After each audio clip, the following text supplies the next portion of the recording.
तथागत बुद्ध ने दुख आर्य सत्य के बारे में बताया है कि दुख आर्य सत्य क्या है। जय भीम, नमो बुद्धाय। आज हम बात करेंगे दुख आर्य सत्य के बारे में, जो कि तथागत बुद्ध द्वारा बताया गया है। पैदा होना दुख है, बूढ़ा होना दुख है, मरना दुख है, शोक करना दुख है, रोना पीटना दुख है, पीड़ित होना दुख है, चिंतित होना दुख है, परेशान होना दुख है, इच्छा की पूर्ति न होना दुख है, थोड़े में कहना हो तो 5 उपादान स्कंद ही दुख हैं। पैदा होना किसे कहते हैं? यह जो जिस किसी प्राणी का जिस किसी योनि में जन्म लेना है, पैदा होना है, उतरना है, उत्पन्न होना है, स्कंदों का प्रादुर्भाव होना है, आयतनों की उपलब्धि है, इसे ही पैदा होना कहते हैं। बूढ़ा होना किसे कहते हैं? यह जो जिस किसी प्राणी का जिस किसी योनि में बुढ़ापे को प्राप्त होना है, दांत टूटना है, बाल पकना है, चमड़ी में झुर्री पड़ना है, आयु का अंत है, इंद्रियों का दुर्बल होना है, इसे ही बूढ़ा होना कहते हैं। मरना किसे कहते हैं? यह जो जिस किसी प्राणी का जिस किसी योनि से गिर पड़ना प्रतीत होता है, पृथक होना है, अंतर ध्यान होना है, मृत्यु को प्राप्त होना है, काल कर जाना है, स्कंदों का अलग अलग हो जाना है, शरीर का फेंक दिया जाना है, इसे ही मरना कहते हैं। शोक किसे कहते हैं? यह जो जिस किसी विपत्ति से युक्त जिस किसी पीड़ा से पीड़ित व्यक्ति का सोचना है, चिंता है, आंतरिक शोक है, इसे ही शोक कहते हैं। रोना पीटना किसे कहते हैं? यह जो जिस किसी विपत्ति से युक्त जिस किसी पीड़ा से पीड़ित मनुष्य का रोना पीटना है, चिल्लाना है, इसे ही रोना पीटना कहते हैं। पीड़ित होना किसे कहते हैं? यह जो शारीरिक दुख है, शारीरिक पीड़ा है, शरीर संबंधी क्लेश है, बुरी शारीरिक अनुभूति है, इसे ही पीड़ित होना कहते हैं। चिंतित होना किसे कहते हैं? यह जो मानसिक दुख है, मानसिक पीड़ा है, मन संबंधी क्लेश हैं, बुरी मानसिक अनुभूति है, इसे ही चिंतित होना कहते हैं। परेशान होना किसे कहते हैं? यह जो किसी विपत्ति से युक्त जिस किसी दुख से दुखित मनुष्य का हैरान होना है, परेशान होना है, इसे ही परेशान होना कहते हैं। इच्छा की पूर्ति न होना दुख कैसे है? इसके बारे में तथागत कहते हैं, भिक्षुओं, पैदा होने वालों की इच्छा होती है कि हम पैदा ना होते, हम पैदा ना हों। बूढ़ों की इच्छा होती है कि हम बूढ़े ना होते, हम बूढ़े ना हों। रोगियों की इच्छा होती है कि हम रोगी ना होते, हम रोगी ना हों। मरने वालों की इच्छा होती है कि हम ना मरते, हम ना मरें। शोकाकुलों की इच्छा होती है कि हम शोकग्रस्त ना होते, हम शोकग्रस्त ना हों। रोने पीटने वालों की इच्छा होती है कि हमें रोना पीटना ना होता, हमें रोना पीटना ना हो। पीड़ितों की इच्छा होती है कि हमें शारीरिक क्लेश ना होता, हमें शारीरिक क्लेश ना हो। चिंताग्रस्तों की इच्छा होती है कि हम चिंतित ना होते, हम चिंतित ना हों। परेशान होने वालों की इच्छा होती है कि हम परेशान ना होते, हम परेशान ना हों। लेकिन ये इच्छा से नहीं होता, इस प्रकार इच्छा की पूर्ति ना होना दुख है। इसके अलावा तथागत 5 उपादान स्कंद के बारे में भी बताते हैं। तथागत कहते हैं, भिक्षुओं, थोड़े में कौन से 5 उपादान स्कंद दुख हैं? पहला है यह रूप उपादान स्कंद, दूसरा है वेदना उपादान स्कंद, तीसरा है संज्ञा उपादान स्कंद, चौथा है संस्कार उपादान स्कंद और 5वां है विज्ञान उपादान स्कंद। इसके आगे तथागत कहते हैं, भिक्षुओं, जितना भी रूप है, चाहे भूतकाल का हो, चाहे वर्तमान काल का और चाहे भविष्य काल का, चाहे अपने अंदर का हो अथवा बाहर का, चाहे स्थूल हो अथवा सूक्ष्म हो, चाहे बुरा हो अथवा भला, चाहे दूर हो अथवा समीप, वह सब रूप उपादान स्कंद के अंतर्गत हैं। उसी प्रकार जितनी भी वेदनाएं हैं, वह सब वेदना उपादान स्कंद के अंतर्गत हैं। जितनी भी संज्ञा हैं, वे सब संज्ञा उपादान स्कंद के अंतर्गत हैं। जितने भी संस्कार हैं वे सब संस्कार उपादान स्कंध के अंतर्गत हैं, और जितना भी विज्ञान है वह सब विज्ञान उपादान स्कंध के अंतर्गत है। भिक्षुओं, रूप उपादान स्कंध किसे कहते हैं? चारों महाभूतों तथा चारों महाभूतों के कारण जो रूप उत्पन्न होता है उसे ही रूप उपादान स्कंध कहते हैं। यहाँ पर प्रश्न उठता है कि चार महाभूत कौन से हैं? तो भिक्षुओं, पृथ्वी धातु, जल धातु, अग्नि धातु तथा वायु धातु। पृथ्वी धातु किसे कहते हैं? पृथ्वी धातु दो प्रकार की हो सकती है। पहली है भीतरी पृथ्वी धातु तथा दूसरी है बाहरी पृथ्वी धातु। भीतरी पृथ्वी धातु किसे कहते हैं? यह जो प्रत्येक व्यक्ति के अंदर ठोस है, खुरदरा है, जैसे सिर के बाल, बदन के रोएं, नाखून, दांत, चमड़ी, मांस, रगें, हड्डी और हड्डी के अंदर की मज्जा, कलेजा, यकृत, क्लोमक, तिल्ली, फुफ्फुस, आंत।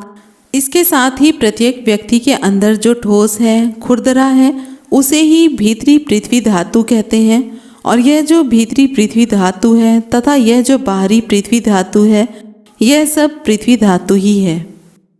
जल धातु किसे कहते हैं? जल धातु भी दो प्रकार की हो सकती हैं, भीतरी जल धातु और बाहरी जल धातु। भीतरी जल धातु किसे कहते हैं? यह जो प्रत्येक व्यक्ति के अंदर जलीय है, बहने वाला है, तरल पदार्थ है, जैसे पित्त, कफ, पीप, लहू, पसीना, आंसू, चर्बी, थूक, जोड़ों में स्थित तरल पदार्थ तथा मूत्र, वह जो भी प्रत्येक व्यक्ति के अंदर जलीय है, बहने वाला है, तरल है, उसे भीतरी जल धातु कहते हैं। यह जो भीतरी जल धातु है तथा यह जो बाहरी जल धातु है, यह सब जल धातु ही है। अग्नि धातु किसे कहते हैं? अग्नि धातु दो प्रकार की हो सकती हैं, भीतरी अग्नि धातु तथा बाहरी अग्नि धातु। भीतरी अग्नि धातु किसे कहते हैं? यह जो प्रत्येक व्यक्ति के अंदर अग्निमय है, जैसे कि जिससे तपता है, जिससे पचता है, जिससे जलता है, जिससे खाया पिया भली प्रकार हजम होता है, और भी जो प्रत्येक व्यक्ति के अंदर अग्नि रूप है, गर्मी है, उसे अग्नि धातु कहते हैं। यह जो भीतरी अग्नि धातु है तथा यह जो बाहरी अग्नि धातु है, यह सब अग्नि धातु ही है। वायु धातु किसे कहते हैं? वायु धातु दो प्रकार की हो सकती हैं, भीतरी वायु धातु और बाहरी वायु धातु। भीतरी वायु धातु किसे कहते हैं? यह जो प्रत्येक व्यक्ति के अंदर वायु रूप है, वायु है, जैसे ऊपर जाने वाली वायु, नीचे जाने वाली वायु, पेट में रहने वाली वायु, कोष्ठ में रहने वाली वायु, अंग अंग में घूमने वाली वायु, श्वास, प्रश्वास, और जो भी प्रत्येक व्यक्ति के अंदर वायु रूप है, उसे वायु धातु कहते हैं। यह जो भीतरी वायु धातु है तथा यह जो बाहरी वायु धातु है, यह सब वायु धातु ही है। इसके आगे तथागत कहते हैं, जिस प्रकार काठ, बल्ली, तृण तथा मिट्टी मिलकर आकाश को घेर लेते हैं और उसे घर कहते हैं, इसी प्रकार हड्डी, रगें, मांस तथा चर्म मिलकर आकाश को घेर लेते हैं और उसे रूप कहते हैं। अपनी आँख ठीक हो लेकिन बाहर की वस्तुएं सामने ना हो और ना हो उनका संयोग, तो उससे उत्पन्न हो सकने वाले विज्ञान का प्रादुर्भाव नहीं होता। अपनी आँख ठीक हो, बाहर की वस्तुएं सामने हों लेकिन उनका संयोग ना हो, तो भी उससे उत्पन्न हो सकने वाले विज्ञान का प्रादुर्भाव नहीं होता। जब अपनी आँख ठीक हो, बाहर की वस्तुएं सामने हों और संयोग हो, तभी उनसे उत्पन्न हो सकने वाले विज्ञान का प्रादुर्भाव होता है। इसलिए विज्ञान हेतु प्रत्यय से पैदा होता है, बिना हेतु के विज्ञान की उत्पत्ति नहीं होती। आँख और रूप से जिस विज्ञान की उत्पत्ति होती है वह चक्षु विज्ञान कहलाता है। कान और शब्द से जिस विज्ञान की उत्पत्ति होती है वह श्रोत्र विज्ञान कहलाता है। नाक और गंध से जिस विज्ञान की उत्पत्ति होती है वह घ्राण विज्ञान कहलाता है। स्पर्श इंद्रिय और स्पर्शतव्य से जिस विज्ञान की उत्पत्ति होती है वह काय विज्ञान कहलाता है। मन तथा धम्म यानी कि मन इंद्रिय के विषय से जिस विज्ञान की उत्पत्ति होती है वह मनोविज्ञान कहलाता है। यदि कोई कहे कि बिना रूप के, बिना वेदना के, बिना संज्ञा के, बिना संस्कार के विज्ञान, चित्त, मन की उत्पत्ति, स्थिति, विनाश, उत्पन्न होना, वृद्धि तथा विपुलता को प्राप्त होना हो सकता है तो यह असंभव है। सभी संस्कार अनित्य हैं, यह सभी धर्म अनात्म हैं, क्योंकि रूप अनित्य है, वेदना अनित्य है, संज्ञा अनित्य है, संस्कार अनित्य है तथा विज्ञान अनित्य है। जो अनित्य है सो दुख है, जो दुख है सो अनात्म है। जो अनात्म है वह न मेरा है, न वह मैं हूँ और न वह मेरी आत्मा है। इसे अच्छी प्रकार समझकर यथार्थ रूप से यूँ जानना चाहिए कि यह जितना भी रूप है, जितनी भी वेदना है, जितनी भी संज्ञा है, जितने भी संस्कार हैं, जितना भी विज्ञान है, चाहे भूतकाल का हो, चाहे वर्तमान का या फिर भविष्य का, चाहे अपने अंदर का हो अथवा बाहर का, चाहे स्थूल हो अथवा सूक्ष्म, चाहे बुरा हो अथवा भला, चाहे दूर हो अथवा समीप, वह न मेरा है, न वह मैं हूँ और न वह मेरी आत्मा है। जैसे इस गंगा नदी में बहुत सा झाग चला आ रहा हो, उस झाग को कोई आँख वाला आदमी देखे, उस पर सोचे और विचार करे और सोचने तथा विचार करने से उसे वह झाग बिल्कुल रिक्त, तुच्छ तथा सारहीन मालूम दे तो भिक्षुओं फेन में क्या सार हो सकता है। उसी प्रकार भिक्षुओं जितना भी रूप है, चाहे भूतकाल का हो, चाहे वर्तमान का, चाहे भविष्य का, अंदर का हो, बाहर का हो, स्थूल हो अथवा सूक्ष्म, बुरा हो अथवा अच्छा, चाहे दूर हो अथवा समीप, उसे भिक्षु देखता है, सोचता है, उस पर अच्छी तरह विचार करता है। उसे देखने, सोचने, उस पर अच्छी तरह विचार करने से उसे वह रूप बिल्कुल रिक्त, तुच्छ तथा सारहीन दिखाई देगा। भिक्षुओं, रूप में क्या सार हो सकता है? इस प्रकार यह आग लगी है और तुम्हें आनंद तथा हंसना सूझता है। क्या तुम कभी किसी ऐसे स्त्री या पुरुष को नहीं देखते जो 80, 90 या 100 वर्ष का हो, जो बूढ़ा हो गया हो, जिसकी कमर शहतीर की तरह झुक गई हो, जो लाठी लिए चलता हो, जो कांपता हो, जो दुखी हो, जिसकी जवानी चली गई हो, जिसके दांत गिर गए हों, जिसके बाल पक गए हों, जिसका सिर गंजा हो गया हो, जिसके मुंह पर झुर्रियाँ तथा शरीर पर धब्बे पड़ गए हों, यदि देखते हो तो क्या तुम्हारे मन में यह कभी नहीं आता कि मुझे भी बुढ़ापा आ सकता है, मैं भी कभी बूढ़ेपन का शिकार हो सकता हूँ? क्या तुम कभी ऐसे स्त्री पुरुष को नहीं देखते जो पीड़ित हो, दुखी हो, अत्यंत रोगी हो, अपने ही पेशाब या पैखाने में गिरा हो, जिसे दूसरे उठाकर बिठाते हों, दूसरे लिटाते हों?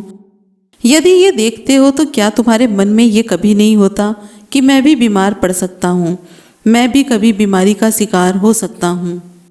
क्या तुम कभी ऐसे स्त्री या पुरुष को नहीं देखते जिसे मरे 1 दिन हुआ हो, 2 दिन हुए हों अथवा 3 दिन हुए हों, जिसका बदन सूज गया हो, नीला पड़ गया हो, जिसके बदन में पीप पड़ गई हो? यदि देखते हो तो क्या तुम्हारे मन में यह कभी नहीं होता कि मैं मरने वाला हूँ, मैं भी मृत्यु का शिकार हो सकता हूँ?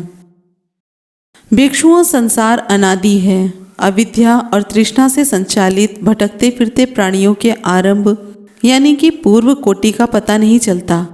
तो भिक्षुओं, क्या समझते हो? यह जो चारों महासमुद्रों का पानी है यह अधिक है, अथवा यह जो संसार में बार बार जन्म लेने वालों ने प्रिय के वियोग और अप्रिय के संयोग के कारण रो पीट कर आंसू बहाए हैं? भिक्षुओं, चिरकाल तक माता के मरने का दुख सहा है, पिता के मरने का दुख सहा है, पुत्र के मरने का दुख सहा है, लड़की के मरने का दुख सहा है, रिश्तेदारों के मरने का दुख सहा है, संपत्ति के विनाश का दुख सहा है, रोगी होने का दुख सहा है। उन माता के मरने का दुख सहने वालों ने, पिता के मरने का दुख सहने वालों ने, पुत्र के मरने का दुख सहने वालों ने, लड़की के मरने का दुख सहने वालों ने, रिश्तेदारों के मरने का दुख सहने वालों ने, संपत्ति के विनाश का दुख सहने वालों ने, रोगी होने का दुख सहने वालों ने, संसार में बार बार जन्म लेकर प्रिय के वियोग और अप्रिय के संयोग के कारण जो रो पीट कर आंसू बहाए हैं वे ही अधिक हैं, इन चारों महासमुद्रों का जल नहीं। तो भिक्षुओं क्या समझते हो, यह जो चारों महासमुद्रों का पानी है यह अधिक है अथवा यह जो संसार में बार बार जन्म लेकर शीश कटाने पर रक्त बहा है? ग्राम घातक चोर हैं ऐसा कहकर सिर काटने पर, डाका डालने वाले चोर हैं ऐसा कह के सिर काटने पर, पराई स्त्री के पास जाने वाला चोर है ऐसा कह के सिर काटने पर चिरकाल तक जो रक्त बहा है वह अधिक है, इन चारों महासमुद्रों का जल नहीं। यह किस लिए? भिक्षुओं संसार अनादि है, अविद्या और तृष्णा से संचालित भटकते फिरते आदमियों के आरंभ यानी कि पूर्व कोटि का पता नहीं चलता। इस प्रकार भिक्षुओं दीर्घकाल तक दुख का अनुभव किया है, तीव्र दुख का अनुभव किया है, बड़ी बड़ी हानियां सही हैं, शमशान भूमि को पाट दिया है। अब तो भिक्षुओं सभी संस्कारों से निर्वेद प्राप्त करो, वैराग्य प्राप्त करो, मुक्ति प्राप्त करो। तथागत बुद्ध द्वारा दी गई ये छोटी सी जानकारी आपको कैसी लगी कमेंट बॉक्स में ज़रूर बताएं, और वीडियो पसंद आई हो तो लाइक कमेंट शेयर करना ना भूलें। फिर मिलेंगे अगले वीडियो में। जय भीम, नमो बुद्धाय, जय संविधान।